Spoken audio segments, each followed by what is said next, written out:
Hi guys, welcome back to my channel. Today we are going to make stir fry using ground chicken. This is so beautiful, easy, simple. So to begin, heat oil, add grated garlic, saute for half a minute. Then you're gonna add some onion and cook until light brown color. And then add your ground chicken. I'm using 2 pounds of chicken and using a wooden spoon, break down the chicken in 2 pieces.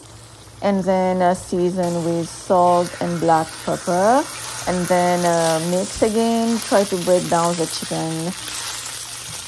Chicken has some color right now and the water is dry from the chicken. Then add the vegetables, season with salt and pepper, and then mix until the veggie gets softened a little bit. Not that softened, but cook down a little bit, and the chicken has some color. Then add soya sauce and white vinegar.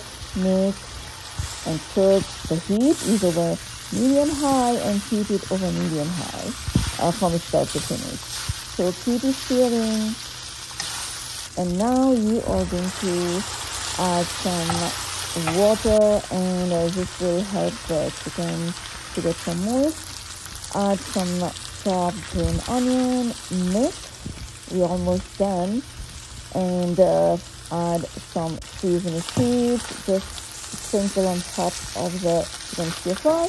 And here you have your chicken stir fry. You can serve this over rice or over noodle. Thanks for watching.